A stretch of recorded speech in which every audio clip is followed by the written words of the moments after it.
मेरे प्यारे दोस्तों, नमस्कार। आप आशा करता हूँ आप स्वस्थ और मस्त होंगे। दोस्तों, मैं सामान्य गणित का फर्स्ट चैप्टर नंबर सिस्टम संख्या पद्धति लेकर आया हूँ। इसमें संख्या क्या है और संख्याएं कितने प्रकार की होती हैं, सब इसके अंतर्गत बताऊँ। आज तक तुमने कुछ ना पढ़ा हो तो आज से पढ़ लीजिए और आपका वादा करता हूँ आपका और लोगों से ज़्यादा नंबर आएंगे। चलिए आगे बढ़ते हैं। नंबर सिस्टम संख्या पद्धति। अब जानते हैं संख्या पद्धति क्या है। देखो दोस्तों, पहले ये आपका है संख्या। विभिन्न अंकों को इकाई, दहाई, सैकड़ा इत्यादि के स्थान पर रखने पर जो पद प्राप्त होता है वह संख्या कहलाता है। यानी जैसा कि आप जानते हैं, जो संख्या होता है इकाई, दहाई, सैकड़ा, हजार, 10,000, इन विभिन्न स्थानों पर रखने पर, अंकों को विभिन्न स्थानों पर रखने पर जो नंबर प्राप्त होता है, जो पद प्राप्त होता है, संख्या कहलाता है। क्या कहलाता है? संख्या कहलाता है। ठीक है दोस्तों, तो ये हमारा संख्या हो गया। यानी विभिन्न अंकों को इकाई, दहाई, सैकड़ा इत्यादि स्थानों पर रखने पर जो पद प्राप्त होता है संख्या कहलाता है। संख्या की दूसरी परिभाषा ये भी है, कितनी वस्तुओं का बोध होता है संख्या कहलाता है। ठीक है दोस्तों, कितनी वस्तुओं का बोध होता है संख्या कहलाता है। अब संख्या आपकी विभिन्न प्रकार की हो सकती हैं, जैसे 5 वस्तु, 50 वस्तु, 100 वस्तु। ठीक है दोस्तों, अब हम तो ये लीजिए, अब हम संख्याओं के प्रकार बताएंगे। अब संख्या बता दिया, संख्या के साथ में अब हम क्या बताएंगे आपको? अब बताएंगे संख्या पद्धति क्या है। संख्या के गुणधर्मों को, संख्या के जिन गुणधर्मों को, वह पद्धति जिसमें विभिन्न संख्याओं और उनके गुणों का अध्ययन किया जाता है। यानी वह पद्धति, वह सिस्टम जिसमें विभिन्न संख्याओं और उनके गुण धर्मों का अध्ययन किया जाता है, संख्या पद्धति कहलाता है। ठीक है दोस्तों, यानी ऐसा सिस्टम, ऐसी पद्धति जिसमें संख्याओं के गुण धर्मों का अध्ययन किया जाता है, विभिन्न संख्याओं के गुण धर्मों का अध्ययन किया जाता है, संख्या पद्धति कहलाता है। ठीक है दोस्तों, तो ये हुई आपकी संख्या पद्धति। अब हम आगे बढ़ जाते हैं। अगला है अंक। क्या है? अंक। तो दोस्तों, अंक, मेरे प्यारे दोस्तों, ये एक विभिन्न प्रकार के संकेत हैं। अंक क्या हैं? ये विभिन्न प्रकार के संकेत हैं। ये संकेत केवल 10 होते हैं, 0 से लेकर 9। ये 10 संकेत होते हैं। मेरे प्यारे बच्चों, मेरे प्यारे साथियों, आपने देखा होगा, आप इतने बड़े हो गए, यानी 0 से लेकर 9 अंक तक आपने कोई 10वां अंक नहीं देखा होगा। आपने कभी 10वां अंक नहीं देखा होगा। ठीक है, तो अंकगणित में संख्याओं को लिखने के लिए हमें संकेतों के एक विशेष समूह की आवश्यकता होती है। ठीक है, किसी भी संख्या को लिखने के लिए हमें संकेतों के विशेष समूह की आवश्यकता होती है। ठीक है, होती है, इसको अंक कहते हैं। ये 10 संकेत कौन से हैं? 0 से लेकर 0, 1, 2, 3, 4, 5, 7, 8, 9, ये आपके 10 संकेत हैं। इनको हम अंक कहते हैं, अंक कहा जाता है। ये क्या है? 10 संकेत हैं, इसलिए इस पद्धति को दार्शनिक प्रणाली, डेसिमल प्रणाली भी कहते हैं। अब है दोस्तों अंक का शुद्ध मान। दोस्तों अंक का दो प्रकार से मान ज्ञात किया जाता है, अंक का शुद्ध मान और अंक का स्थानीय मान। तो अंक का जो शुद्ध मान है इसको हम जातीय मान भी कहते हैं।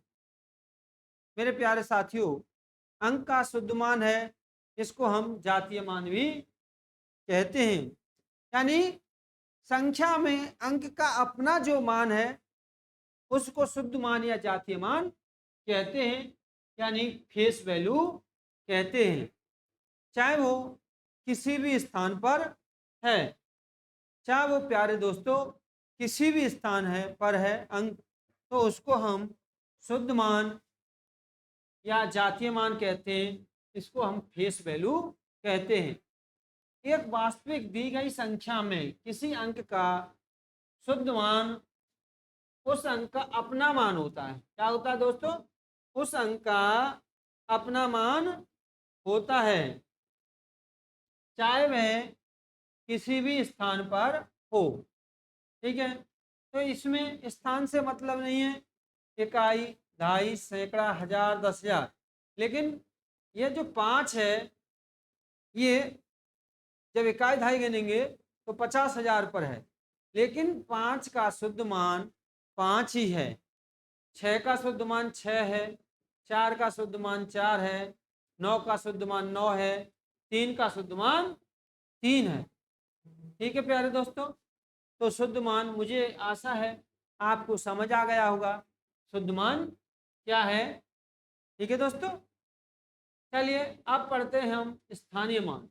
जैसा कि नाम से स्पष्ट हो रहा है, जैसा कि नाम से स्पष्ट हो रहा है, शुद्ध मान यानी स्थानीय मान, यानी स्थान के अनुसार मान, किसी अंक का स्थान के अनुसार मान अंक का स्थानीय मान कहलाता है। तो देखिए दोस्तों, दी गई संख्या में अंक जिस स्थान पर होता है उस अंक का स्थानीय मान प्लेस वैल्यू कहलाता है। जैसे ले लीजिए, आपका है 9,346। अब ये क्या है? ये आपका इकाई है, दहाई है, सैकड़ा है और हजार है। अब दोस्तों, जैसे आप 6 का मान 6 ही है क्योंकि ये इकाई स्थान पर है। अब है दहाई। अब दोस्तों, अब ये क्या है? दहाई मान, दहाई है। तो देखिएगा, ये लीजिए, तो किस स्थान पर है ये? इकाई और दहाई, इकाई, दहाई, सैकड़ा, हजार, 10,000, लाख, 10 लाख। तो अब ये दहाई, दहाई पर है। ठीक है, तो मेरे प्यारे बच्चों, जब दहाई पे है तो एक दहाई में 10 इकाई होते हैं। एक दहाई में कितनी इकाई होती है? 10 इकाई होती है। एक दहाई में 10 इकाई होती है, तो 4 दहाई में 40 इकाई हो, 40 इकाई हो गई। अब ऐसे ही 3 का मान 300 होगा। कितना होगा? 300। और 9 का मान 9,000 होगा। अब दोस्तों, माना आप पे कोई दिक्कत आ रही है तो हम कैसे हल कर सकते हैं? तो देखिएगा, ऐसे हल कर सकते हैं हम।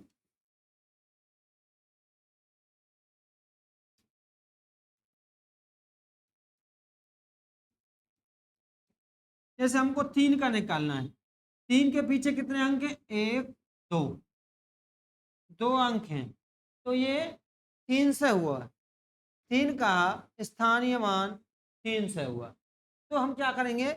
निकालने के लिए पिछले अंकों के पीछे उतनी जीरो रख देंगे, 1, 2, 3, 1, 2, 3। ठीक है प्यारे दोस्तों, अब हम आगे बढ़ जाते हैं। प्राकृतिक संख्याएं, नेचुरल नंबर। मेरे प्यारे दोस्तों, प्राकृतिक संख्याएं क्या होती हैं? देखो, गणना में जो संख्या काम आती हैं उनको हम प्राकृतिक संख्या कहते हैं। जो संख्या गणना में काम आती हैं उनको हम प्राकृतिक संख्या कहते हैं। या ये भी कह सकते हैं दूसरी परिभाषा, सभी धनात्मक संख्याएं प्राकृतिक संख्या कहलाती हैं। हम ये भी कह सकते हैं एक से शुरू होने वाली और अनंत तक जाने वाली सभी संख्याएं प्राकृतिक संख्या कहलाती हैं। जिन संख्याओं से गिनती की क्रिया की जाती है उन्हें हम प्राकृतिक संख्या कहते हैं। जिन संख्याओं से गिनती की जाती है उनको हम प्राकृतिक संख्या कहते हैं, जैसे 1 2 3 4।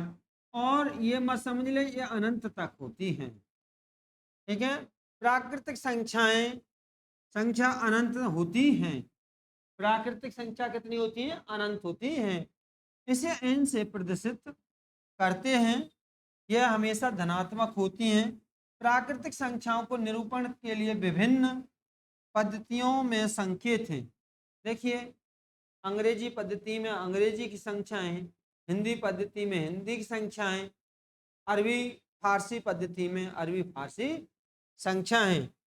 तो दोस्तों, यानी प्राकृतिक संख्या का पहला अक्षर नेचुरल नंबर और नेचुरल नंबर का पहला अक्षर n है, इसलिए इसको हम n से प्रदर्शित करते हैं। ठीक है दोस्तों, अब ये आपके 1 2 3 4 5 6 7 8 9 10 11 12 यानी 13 14 कहाँ तक होती है? अनंत तक। ये होती है अनंत तक। अब दोस्तों आगे हम पढ़ते हैं। तो देखिएगा, हिंदी के संकेत, ये आपके हिंदी के संकेत, ये हिंदी अरबी के संकेत हैं, ये हिंदी के संकेत हैं, और ये आपके अंग्रेजी के संकेत हैं। ये अंग्रेजी के संकेत हैं और ये आपके रोमन संकेत। ठीक है दोस्तों, ये सब है संकेत। अब देखिए, ये एक से शुरू होती है। जो प्राकृतिक संख्याएं एक से शुरू होती हैं, 1 2 3 और अनंत तक होती हैं। अब प्रश्न बनता है, सबसे छोटी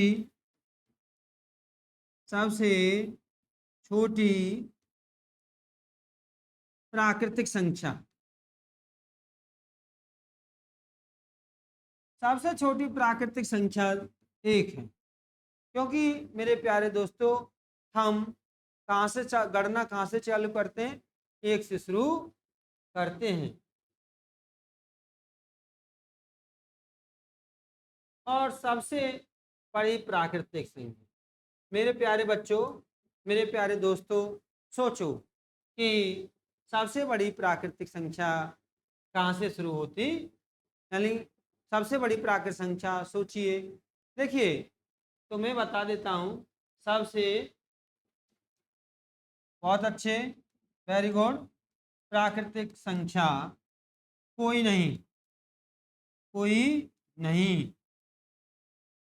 सबसे बड़ी प्राकृतिक संख्या कोई नहीं है। जैसे, यानी जो संख्या सबसे बड़ी आपने सोची है उसमें एक और जोड़िए, अगली संख्या प्राप्त हो जाएगी।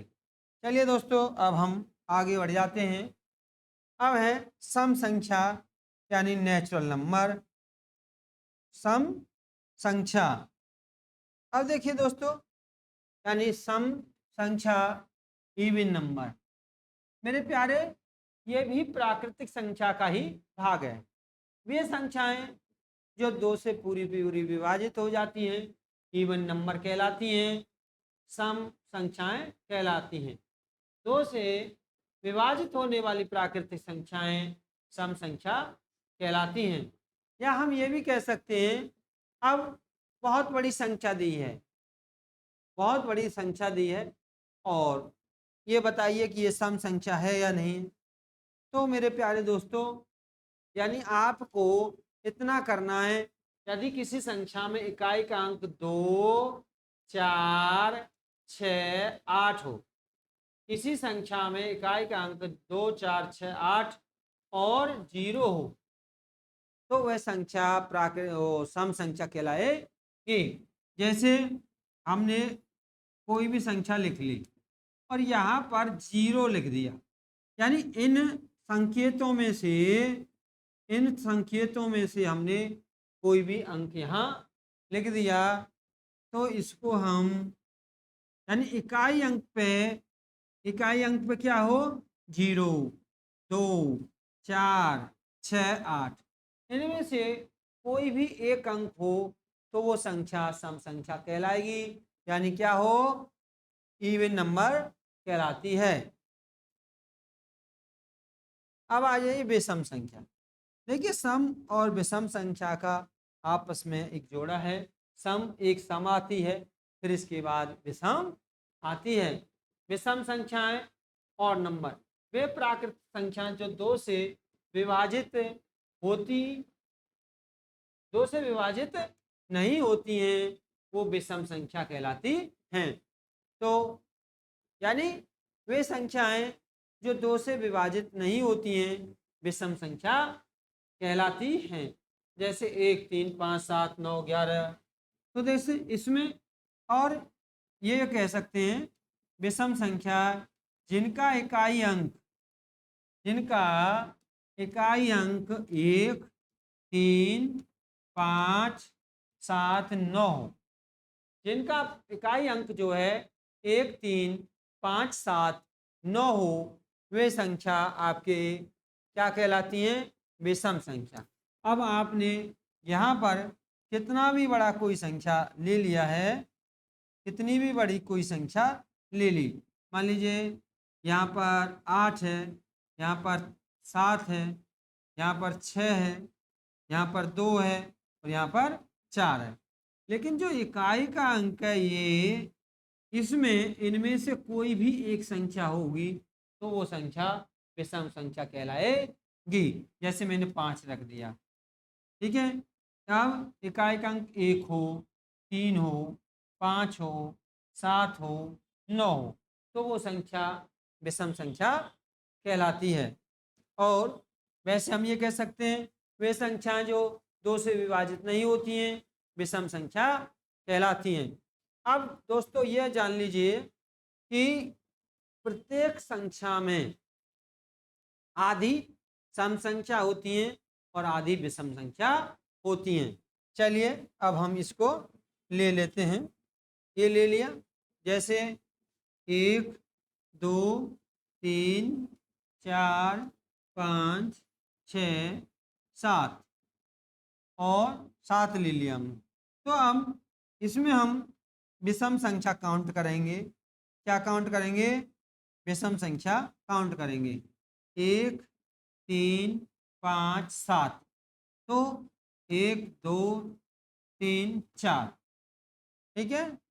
और सम संख्या आपकी, तो विषम संख्या कितनी हो गई, विषम संख्या, तो विषम संख्या आपकी 4 हुई। विषम संख्या कितनी हुई, 4 हुई, ठीक है। और ये 8 है, क्या है, 8। तो यदि ये सम संख्या तक है, लास्ट में सम संख्या है तो आधी सम संख्या होंगी, आधी विषम संख्या होंगी।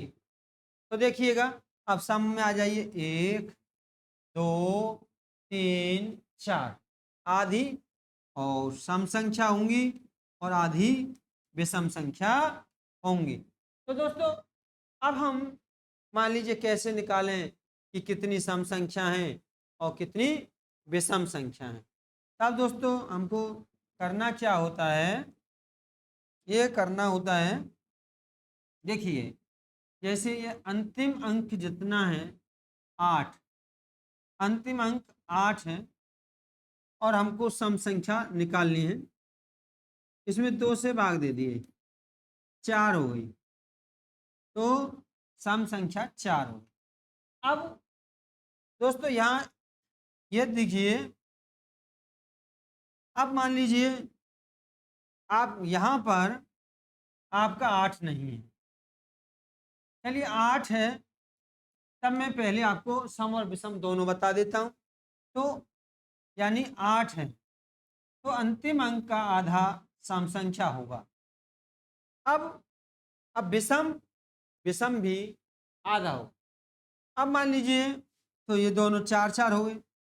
अब मान लीजिए 8 नहीं है, केवल 7 है, केवल 7 है, तो कैसे निकालेंगे? तो दोस्तों जब हम विषम संख्या निकालेंगे तो ये जो अंक है ये वाला, इससे बड़ा एक अंक ले लीजिए 8, विषम अंक यहाँ दिया है तो इससे एक बड़ा अंक ले लीजिए और 2 से भाग दे दीजिए, 2 चौका 8। तो यहाँ विषम संख्या निकालने के लिए अंतिम अंक यदि विषम है, अंतिम अंक यदि विषम है तो उसका आधा कर दीजिए, यानी उसका अंतिम अंक विषम तो उसका अगला अंक सम होगा, 8 हो गया, उसका आधा कर दीजिए 4। तो 4 विषम संख्या है आपकी, 1 2 3 4। अब सम अंक कैसे निकालेंगे जब अंतिम अंक विषम है? तो दोस्तों या तो आप इसका, ये 6 है, कितना है 6, 6 यानी इस अंक को छोड़ दीजिए। यदि ये आपका विषम अंक है तो इसको छोड़ दीजिए और जो इससे पहले का सम अंक है उसमें 2 का भाग दे लीजिए 3। तो 3 सम संख्या होंगी, 1 2 3। तो आपके समझ में आ गया होगा। यदि अंतिम अंक में, चलिए और बता देता हूँ, ये आपकी बहुत सारी संख्या हैं, 1 2 3 4 5 6 7 8 8 ही 9 10। यदि अंत में सम संख्या है तो सम और विषम आधी आधी होंगी, कुछ सोचना ही नहीं है। जैसे 10 है, 10 का आधा 2, 2 से आधा कर दिया 5 हो गया। तो अंत में सम अंक है तो अंतिम संख्या का आधा सम होंगी, आधा विषम होंगी। देखिए 1 2 1 2 3 4 5, ठीक है, ये आपकी विषम संख्या हो गई। तो विषम संख्या हो गई है आपकी, विषम संख्या 5। अब क्या है, ये लीजिए, अगला ले लीजिए। अब आ जाइए सम, सम संख्या। देखिए 1 2 3 4 5, 5 हो। यदि अंत में सम संख्या है तो उस अंतिम सम संख्या का आधा सम और आधी विषम संख्या होंगी। यदि मान लीजिए अंत में हमारा ये नहीं है, विषम अंक है, अंत में 9 आ गया, अंतिम अंक हमारा, अंतिम अंक दोस्तों विषम है, तब दोस्तों हम क्या करेंगे? यानी ये वाली जो संख्या है, ठीक है, इसका एक जोड़ लेंगे, इसमें 9 है तो एक जोड़ के 10 हो गया, 10 में आधा कर लीजिए 5, ये तो विषम संख्या हो जाएंगी। अंतिम अंक विषम है तो 1 2 3 4 5, विषम अंक में एक जोड़ लीजिए, उसका आधा कर लीजिए, इतनी तो हो जाएंगी आपकी विषम संख्या। और सम संख्या के लिए क्या करेंगे, जो इस विषम से पहला एक अंक है उसका आधा कर लीजिए, इतनी आपकी सम संख्या होंगी। तो 4 सम संख्या हैं, देखिए 1 2 3 और 4, यानी विषम अंक से पहले अंक का आधा सम संख्या होंगी और विषम संख्या जो अंतिम विषम अंक है उससे अगला अंक सम का आधा विषम संख्या होंगी। चलिए मेरे प्यारे दोस्तों, अब हम आगे बढ़ जाते हैं। ये लीजिए, आगे बढ़ गए। पूर्ण संख्याएं, तो ये सम और विषम संख्या ही भी प्राकृतिक संख्या की ही भाग थी, लेकिन थोड़ा इनका गुण अलग था। पूर्ण संख्याएं, होल नंबर्स दोस्तों, यानी प्राकृतिक संख्या के समूह में यदि शून्य जोड़ दिया जाए, प्राकृतिक संख्या के समूह में शून्य जोड़ दिया जाए तो ये आपकी सम संख्या कहलाती है। और प्राकृतिक संख्याओं के समुच्चय में शून्य सम्मिलित करने से संख्याओं का जो समुच्चय बनता है उसे पूर्ण संख्याओं का समुच्चय कहते हैं। यानी पहली परिभाषा है, यदि प्राकृतिक संख्याओं के समुच्चय में शून्य जोड़ दिया जाए तो पूर्ण संख्याएं बन जाती हैं, होल नंबर प्राप्त हो जाता है। दूसरा हम ये भी कह सकते हैं, यदि सभी धनात्मक संख्याओं में शून्य को सम्मिलित कर लिया जाए तो पूर्ण संख्याएं का समूह प्राप्त होता है। तीसरा हम ये कह सकते हैं, प्राकृतिक संख्याओं में शून्य सम्मिलित कर लिया जाए तो पूर्ण संख्याएं बन जाती हैं। हम या ये भी कह सकते हैं, गणना करने वाली संख्याओं में शून्य सम्मिलित कर लिया जाए तो पूर्ण संख्याएं बन जाती हैं। तो ये आपकी क्या है, प्राकृतिक संख्याएं, इसमें हमने शून्य सम्मिलित कर लिया। तो अब इसको हम शून्य से गिरेंगे, 0, 1, 2, 3, 4, 5, 6, 7, 8, 9, 10, 11, 12 और कहाँ तक होती हैं, और इनकी संख्या अनंत होती है। इनकी संख्या कितनी होती है, अनंत होती है। सभी पूर्ण संख्याएं धनात्मक पूर्णांक, सभी पूर्ण संख्याएं धनात्मक पूर्णांक होंगे। पूर्णांक क्या होते हैं इससे अगले में पढ़ाएंगे, लेकिन सभी पूर्णांक संख्याएं धनात्मक पूर्णांक होती हैं, परमेय होती हैं एवं वास्तविक होती हैं। सभी प्राकृतिक संख्याएं पूर्ण संख्या हैं, लेकिन सभी पूर्ण संख्याएं प्राकृतिक संख्या नहीं है, जैसे शून्य। इस बात को आप ऐसे समझ लीजिए,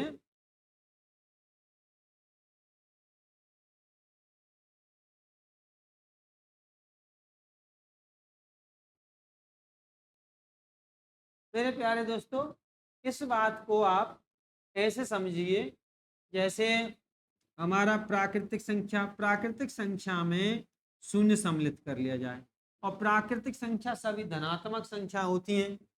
तो प्राकृतिक संख्या है ये सभी धनात्मक संख्या 1, 2, 3, 4 अनंत तक, और इसमें तो यानी ये हो गया। और पूर्ण संख्या ये शून्य है आपका, पूर्ण संख्या आपका शून्य है, पूर्ण संख्या क्या है आपका, शून्य है।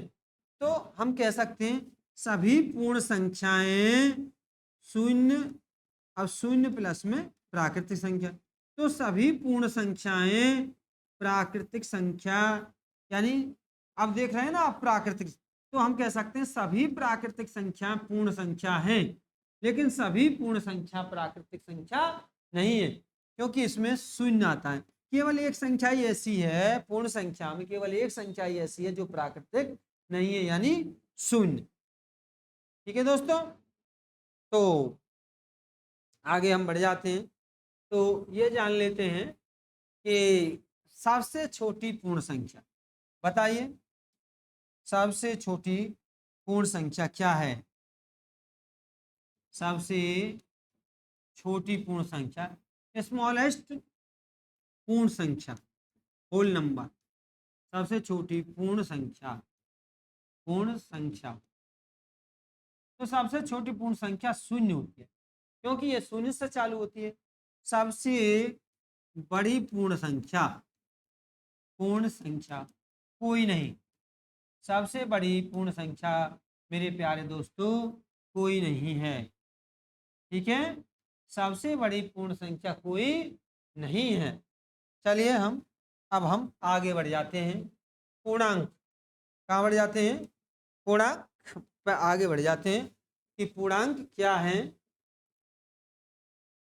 ठीक है, यानी इंटीजर नंबर। जब पूर्ण संख्याओं को धनात्मक और ऋणात्मक चिन्हों के साथ के द्वारा दर्शाया जाता है तो इनमें बने समुच्चय को पूर्णांकों का समुच्चय कहते हैं। इनमें बने समुच्चय को क्या कहते हैं, पूर्णांकों का समुच्चय कहते हैं। यानी देखिए, ये हमारा होल नंबर है, ये हमारा होल नंबर है W, और इसमें यदि हम नेगेटिव नंबर सम्मिलित कर लें, नेगेटिव नंबर सम्मिलित कर लें तो प्यारे क्या बन जाएगा, ये यानी हमारा होल नंबर है ये, और इसमें हम नेगेटिव नंबर जोड़ दें तो ये हमारी पूर्णांक कहलाएंगी। क्या कहलाएंगे? पूर्णांक कहलाएंगे। अब हम ये देखते हैं,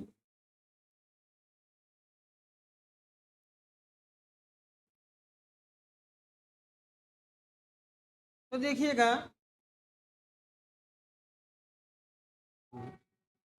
देखो दोस्तों, ये हमारी कोई लाइन है,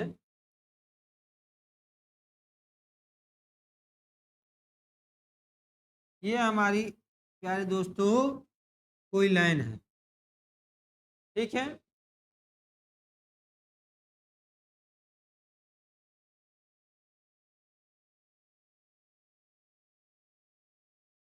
तो ये हमारी एक लाइन है,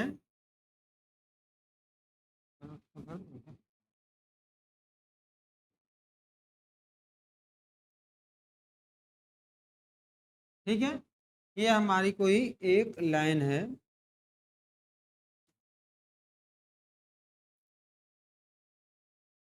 ये हमारी नंबर लाइन है। इसमें ये 0 है, और शून्य ना धनात्मक होती है और ना ही ऋणात्मक होती है। शून्य आपका ना धनात्मक होती है और ना ही ऋणात्मक होती है।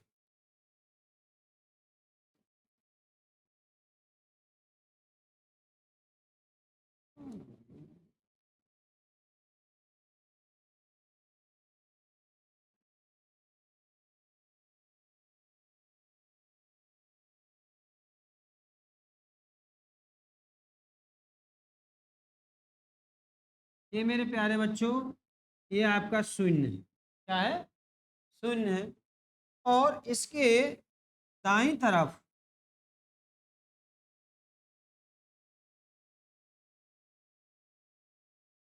ये शून्य, शून्य जो है यानी 0, ना धनात्मक है ना ऋणात्मक है, ना ये पॉजिटिव नंबर होता है और ना ही ये नेगेटिव नंबर होता है। तो देखो प्यारे दोस्तों, इनको 1 2 3 4 5 6 7, ठीक। तो यहाँ और इधर आएंगे नेगेटिव नंबर। तो यहाँ पर ये सभी क्या है? Positive number. क्या है? Positive number.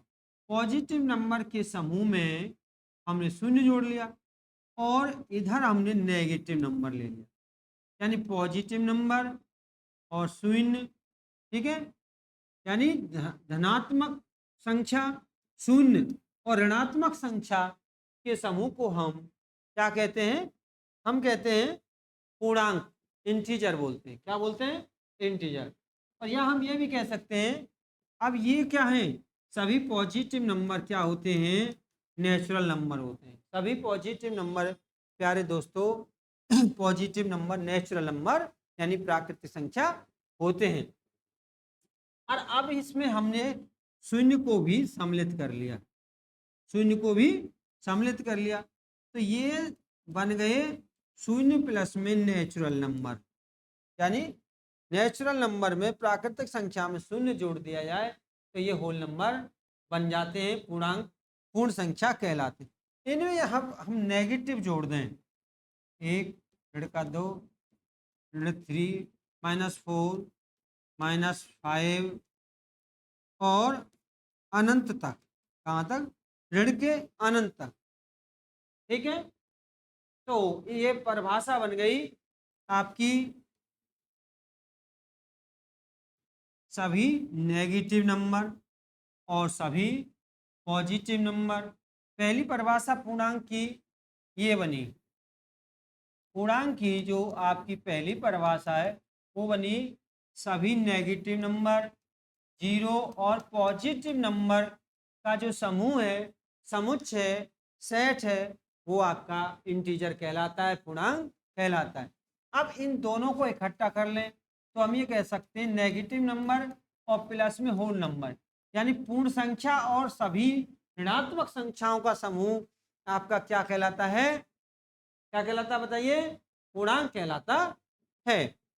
ठीक है, अब इसमें हम दोस्तों कुछ सोचते हैं। क्या सोचते हैं ये देखिएगा।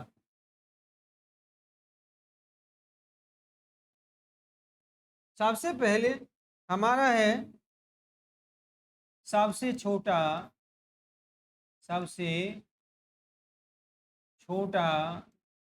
पूर्णांक। छोटा पूर्णांक,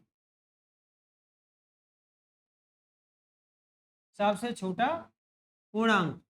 तो देखिए हम ये देखते हैं भाई, एक से छोटा जीरो, जीरो से छोटा -1, -1 से -2। तो सबसे छोटा पूर्णांक जो है उसको परिभाषित नहीं किया जा सकता है। तो कोई नहीं या इन्फिनिटी, क्योंकि उसको परिभाषित नहीं किया जाता है। ठीक है, ये लीजिए। और सबसे बड़ा पूर्णांक, बड़ा पूर्णांक, तो देखिए सबसे बड़ा पूर्णांक भी कोई नहीं है, क्योंकि ये अनंत तक है। तो इन्फिनिटी ही अपरिभाषित है, इन्फिनिटी को ही अपरिभाषित कह सकते हैं। तो ये भी कोई नहीं है। क्या है? कोई नहीं, ये भी कोई नहीं। ठीक है प्यारे दोस्तों, ये भी आपका कोई नहीं है।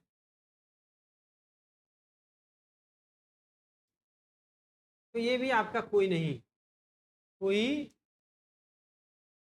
नहीं, कोई नहीं। अब पूछे सबसे बड़ा। सबसे बड़ा तो हो गया, सबसे छोटा हो गया, सबसे बड़ा हो गया। अब कोई तुमसे ये पूछ जाए, ये पूछने लगे कि सबसे छोटा धनात्मक पूर्णांक, सबसे छोटा धनात्मक पूर्णांक, सबसे छोटा धनात्मक पूर्णांक,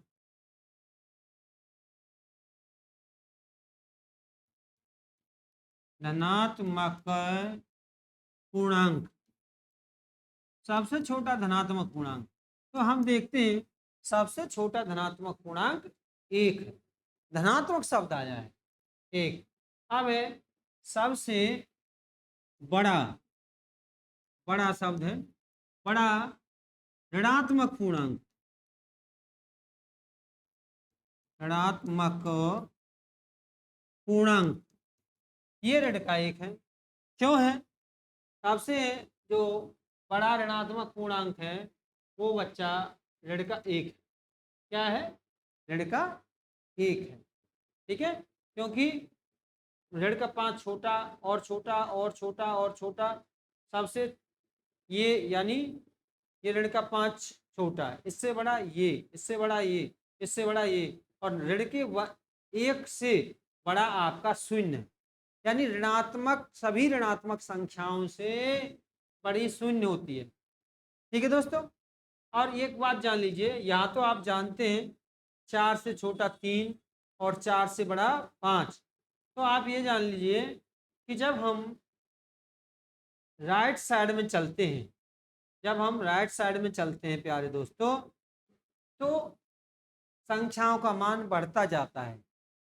ऋण का जो 4 है इससे बड़ा ऋण का 3, ऋण के बड़े 3 से बड़ा ऋण का 2, ऋण के 2 से बड़ा ऋण का 1, और ऋण का 1 से बड़ा 0, 0 से बड़ा 1। तो कहने का मतलब ये है, जब हम दाईं तरफ जाएंगे चाहे कहीं भी जाएं, जब हम दाईं तरफ जाएंगे तो अंकों के मान, संख्याओं के मान बढ़ते जाएंगे, और जब हम लौटेंगे वापसी में, यानी दाएं से बाएं की तरफ आएंगे, तो संख्याओं के मान कम होते जाते हैं। चलिए दोस्तों, अब हम आगे बढ़ जाते हैं।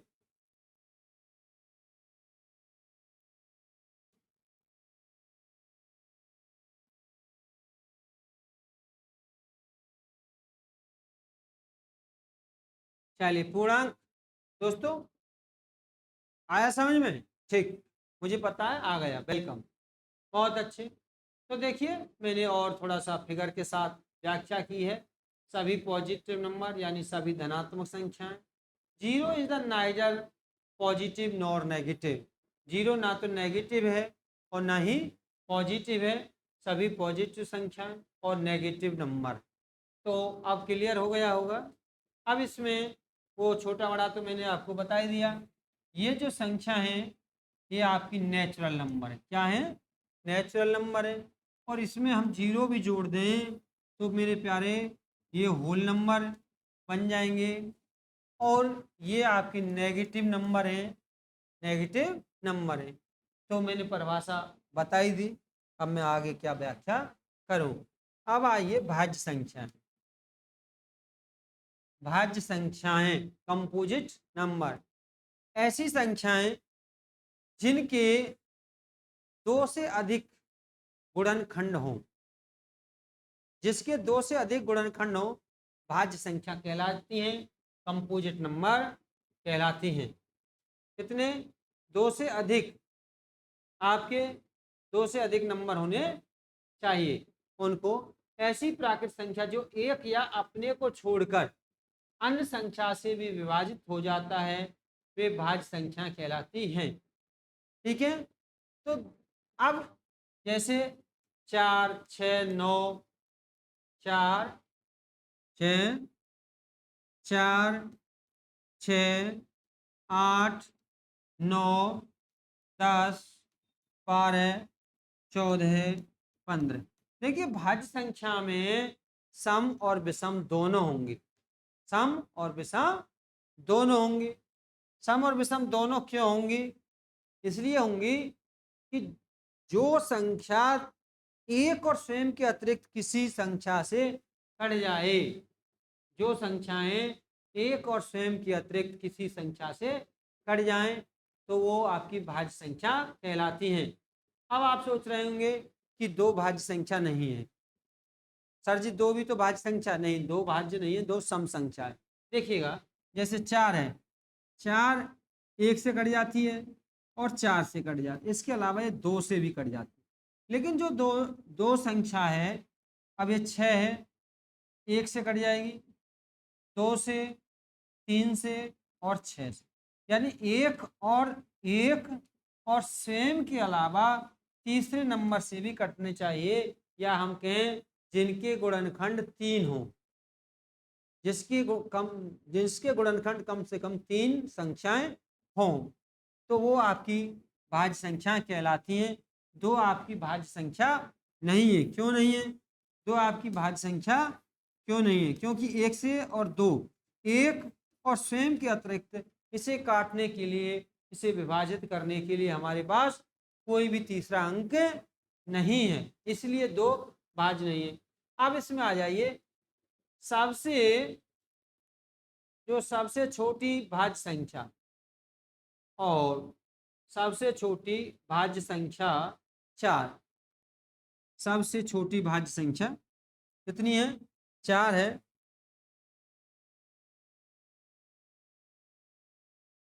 चलिए यहाँ व्याख्या कराएंगे। सबसे छोटी अभाज्य संख्या, सबसे छोटी भाज्य संख्या, यहाँ व्याख्या करा देंगे। तो अब हम अभाज्य पे आ जाते हैं, या चलिए देख लेते हैं। तो दोस्तों सबसे छोटी जो भाज्य संख्या है 4 है। सबसे छोटी भाज्य संख्या आपकी 4 है। सबसे छोटी भाज्य संख्या कितनी है?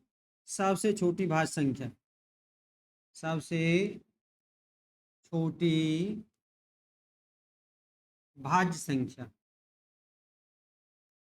भाज्य संख्या, सबसे छोटी भाज्य संख्या आपकी 4 है। ठीक है। अब सबसे छोटी भाज्य संख्या, अब हम एक सबसे छोटी समभाज्य संख्या, ये भी आपकी 4 है। सबसे छोटी भाज्य संख्या कहे, उत्तर 4। सबसे छोटी समभाज्य संख्या भी 4 है। सबसे छोटी विषम भाज्य संख्या 9 है। सबसे छोटी विषम भाज्य संख्या, विषम भाज्य संख्या होती है 9। सबसे छोटी विषम भाज्य संख्या मेरे प्यारे बच्चों 9 होती है, इस बात का ध्यान रखना है। चलिए अब हम आगे बढ़ जाते हैं। अभाज्य संख्या। क्या है? अभाज्य संख्या। अभाज्य संख्या प्राइम नंबर वे प्राकृतिक संख्या जो केवल एक या अपने आप से विभाजित हो सकें। वे प्राकृतिक संख्याएं जो केवल एक या अपने आप से विभाजित हो सकें अभाज्य संख्या कहलाती हैं। या हम ये कह सकते हैं कि वे संख्याएं जिनका केवल दो गुणनखंड होते हैं, केवल उनके गुणनखंड में केवल दो संख्या आती हैं, वो हैं एक और जो अपने आप एक और स्वयं वही संख्या। जैसे मान लीजिए 5 है, 5 तो इसका गुणनखंड 1 गुणा में 5, केवल दो ही संख्या एक और स्वयं यही गुणनखंड आएंगे, केवल दो गुणनखंड आएंगे। ठीक है प्यारे बच्चों, केवल दो गुणनखंड आएंगे। ठीक है। अच्छा, अब हमारे 100 तक 25, 100 तक की अभाज्य संख्या, 100 तक की अभाज्य संख्याएं, 100 तक की अभाज्य संख्या ये कुल 25 होती है। 100 तक कुल अभाज्य संख्या होती है 25। तो मेरे प्यारे दोस्तों, आप इनको एक बार देख लीजिएगा और देखने के बाद एक बार देख लो और फिर आपको 100 तक कॉपी बंद कर देनी है, यानी लिखा हुआ पेज बंद कर देना, खाली पेज पे है, फिर उनको लिखना है और गिनना है कि आपकी संख्या 25 हुई अथवा नहीं हुई। ठीक है। तो 100 तक आपके कितनी हो गई? 25 भाज्य संख्याएं 100 तक हो गई आपकी 25 भाज्य संख्याएं। अभाज्य संख्या। सबसे छोटी अभाज्य संख्या 2 है। सबसे छोटी अभाज्य संख्या 2 है और सबसे बड़ी अभाज्य संख्या अपरिभाषित है, कोई नहीं है। लेकिन 100 तक पूछे तो 2 अंकों की सबसे बड़ी अभाज्य संख्या 97 है। चलिए दोस्तों, अब आगे हम बढ़ जाते हैं। ये लीजिए,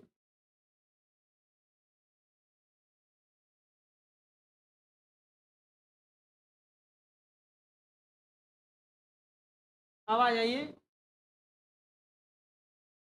कुल अभाज्य संख्या 1 से 100 तक 25 होती है। इन पे प्रश्न आते हैं, बार बार प्रश्न आते हैं मेरे प्यारे दोस्तों बच्चों। तो 1 से 50 तक कुल अभाज्य संख्या 15 होती है। 1 से 50 तक कुल अभाज्य संख्या 15 होती है। 1 से 25 तक कुल अभाज्य संख्या 9 होती है। 25 से 50 तक अभाज्य संख्या 6 होती है और 50 से 100 तक कुल अभाज्य संख्या 10 होती है। ठीक है। कुल अभाज्य संख्या कितनी होती है? 10 होती है। तो ये देखिए, 1 से 25 तक, 25 से 50 तक, ये है कुल। तो 1 से 50 तक 15। अब 1 से लेकर 25, 25 से लेकर 50, 50 से लेकर 100, 9 और 6 15 और 10 25। ठीक है प्यारे दोस्तों, मेरे प्यारे बच्चों, इनको रट लीजिए। चलिए अब हम आगे बढ़ जाते हैं। नोट, एक ना तो भाज्य संख्या है ना ही अभाज्य संख्या है। भाज्य संख्या क्यों नहीं है?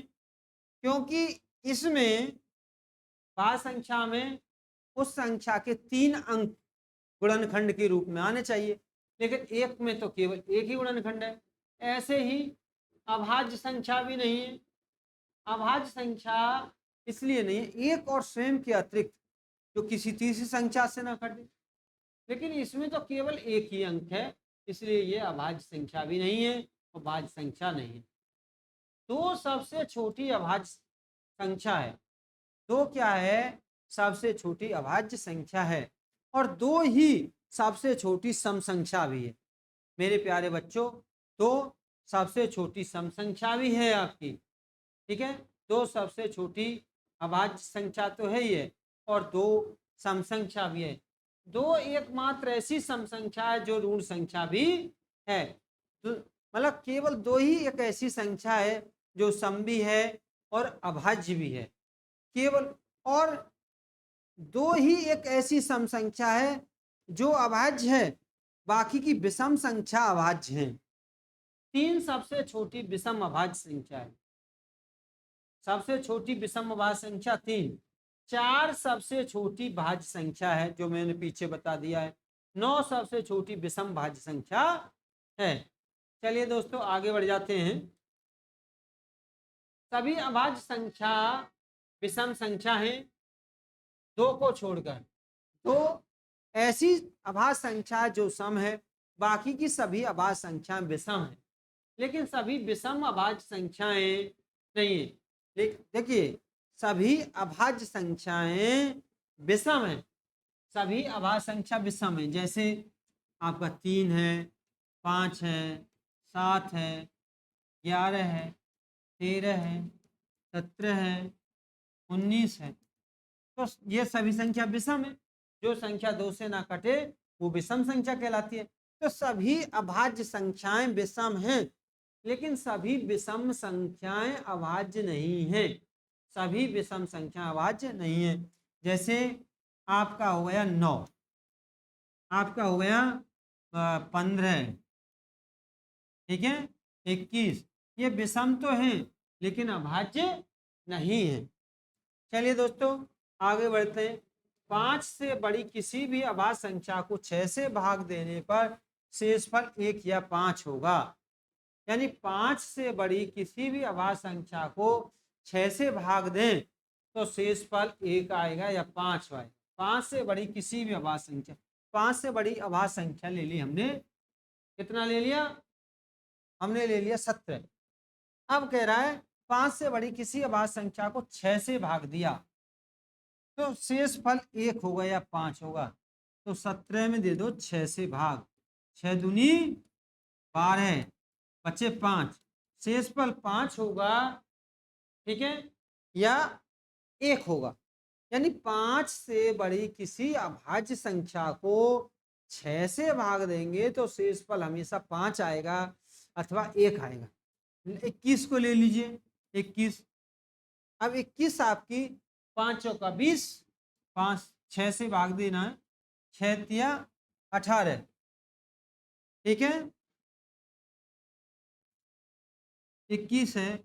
21 लेकिन किसी भी अभाज्य, 21 अभाज्य नहीं है, 23 अभाज्य, 23 है। 6 तिया 18, बचे 5, बचे 5 बचे, ठीक है मेरे प्यारे दोस्तों। किसी अभाज्य संख्या को 5 से बड़ी अभाज्य संख्या को 6 से भाग देने पर शेषफल या तो 1 आएगा या 5 आएगा। 5 या 5 से बड़ी किसी भी अभाज्य संख्या के वर्ग को 12 से भाग देने पर शेषफल हमेशा 1 आता है, ठीक है। 5 या 5 से बड़ी किसी भी अभाज्य संख्या के वर्ग को, 5 या 5 से बड़ी किसी भी अभाज्य संख्या के वर्ग को 12 से भाग दें तो शेषफल हमेशा 1 होता है।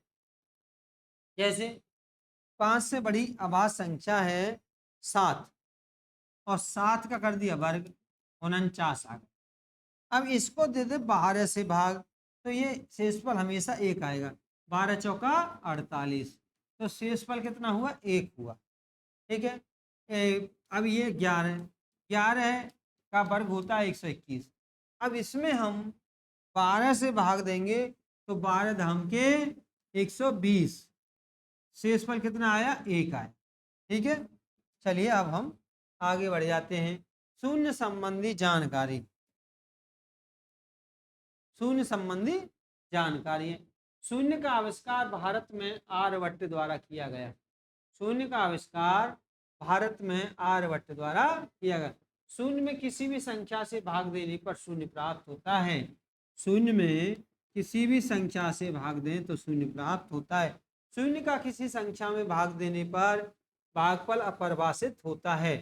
जैसे मान लीजिए 7 में हम शून्य से भाग दे रहे हैं तो अपरिभाषित होता है, ये आपको ध्यान रखना है।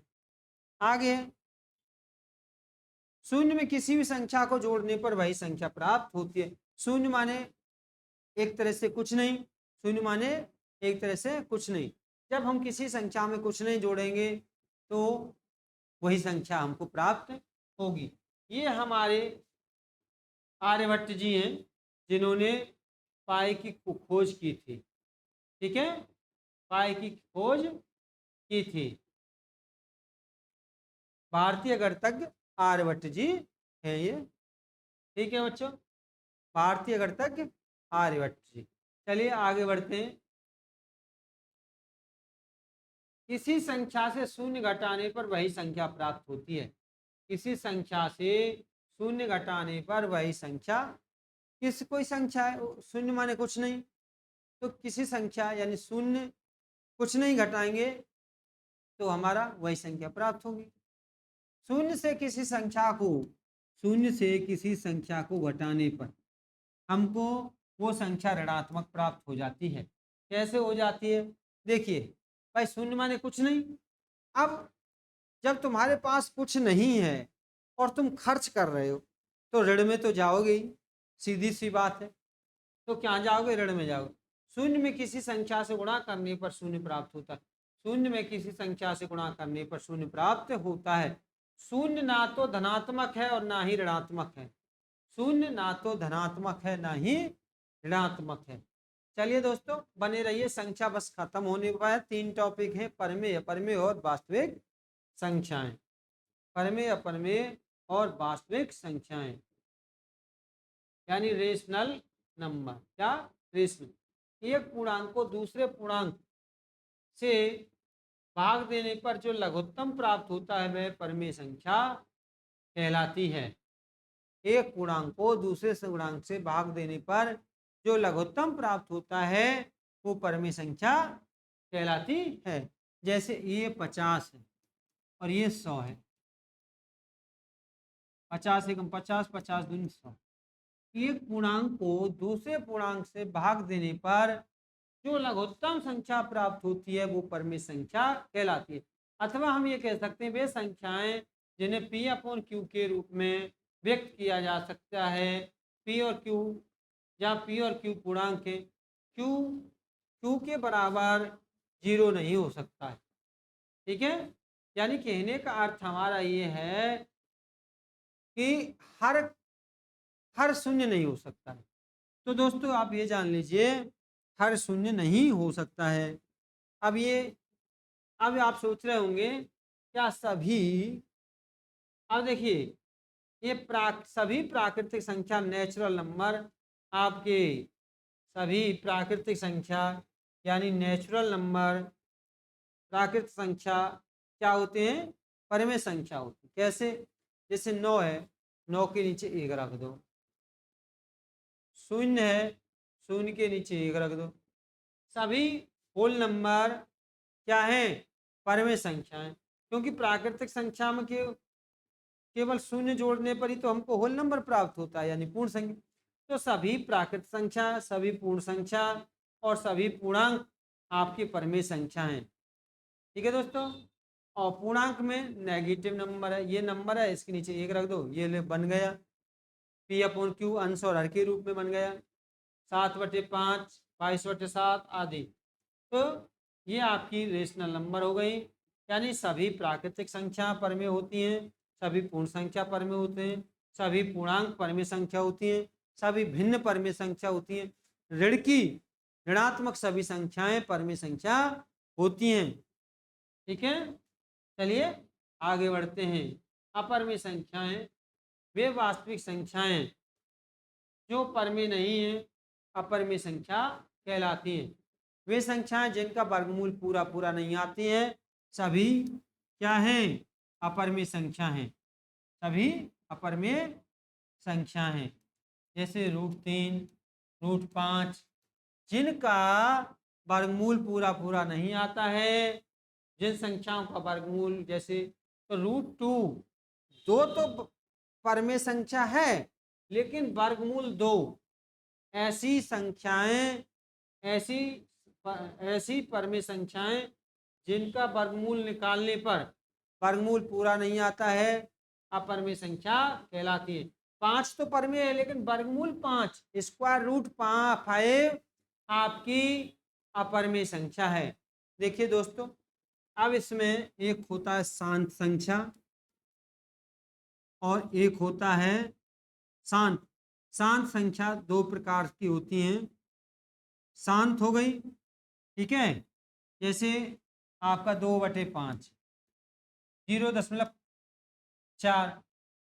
तो ये जो पूरी पूरी कट जाती है, भिन्न हल हो जाती है, वो शांत संख्या। एक होती है अशांत। अशांत अशांत संख्या में बच्चों जैसे 1/3 है।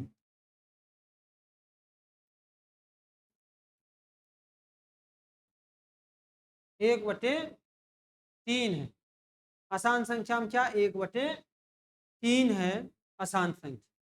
ठीक है प्यारे दोस्तों, तो जो 1/3 है मेरे प्यारे दोस्तों, 0.333 भाग खत्म नहीं होगा, लेकिन हमारी जिंदगी खत्म हो जाएगी। तो इस प्रकार की संख्या को अशांत आवृत्ति संख्या कहते हैं। क्या कहते हैं? आवर्ती, अशांत आवर्ती संख्या कहते हैं। इस प्रकार की संख्या को अशांत आवर्ती, ये तो हो गई शांत, और इस प्रकार की संख्या को अशांत आवर्ती कहते हैं। ये भी परमेय संख्या होती है और ये भी परमेय संख्या होती है।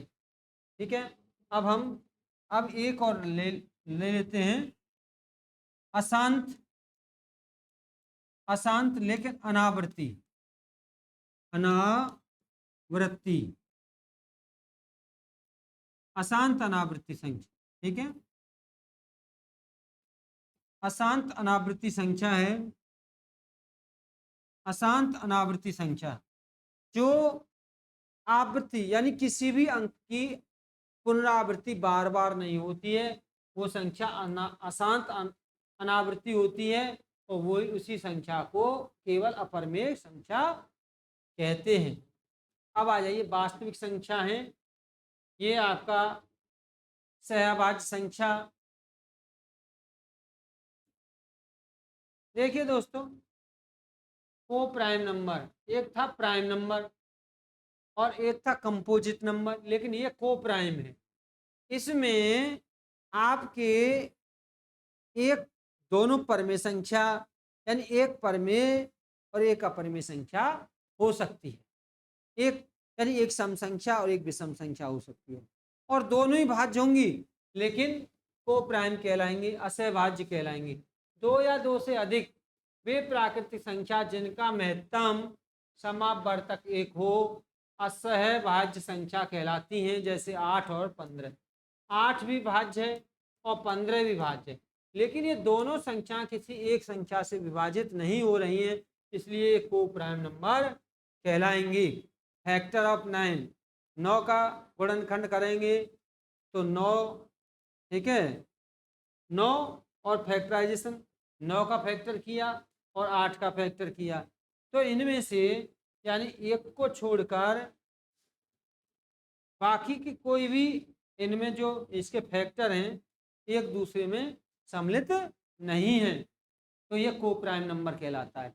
उन्हें समझ लीजिए को प्राइम नंबर क्या है, असहभाज्य संख्या क्या है। ऐसी दो संख्याएं जो एक संख्या से विभाजित ना हो, वो आपकी असहभाज्य संख्या कहलाती हैं।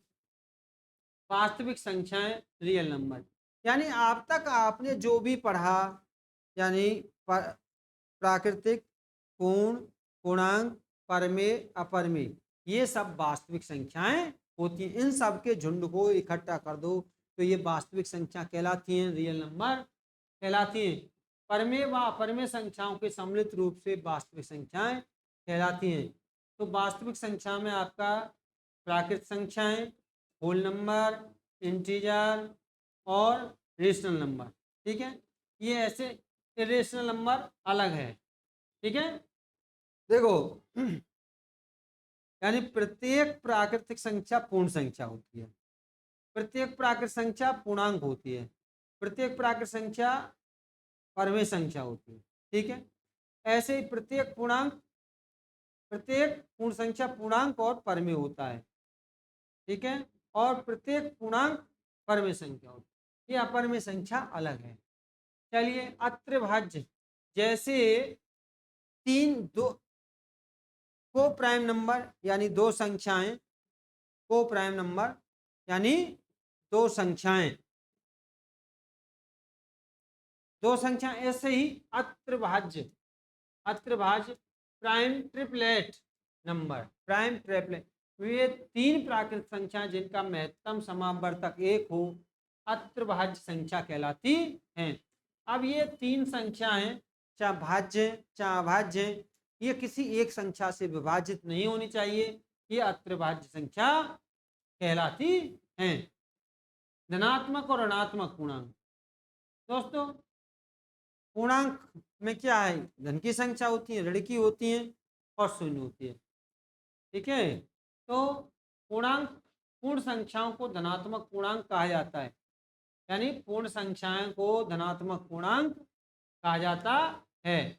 इसमें शून्य सम्मिलित नहीं है, यानी शून्य को छोड़कर सभी धनात्मक संख्याओं को पूर्णांक कहा, धन पूर्णांक धनात्मक पूर्णांक, यानी धन की संख्याओं को धनात्मक पूर्णांक कहा जाता है। धनात्मक पूर्णांक के योग प्रतिलोम को माइनस से, चलिए दोस्तों फिलहाल हम योग प्रतिलोम और ये सब दूसरे चैप्टर में कराते हैं, क्योंकि चैप्टर बहुत बड़ा हो रहा है। जय हिंद दोस्तों।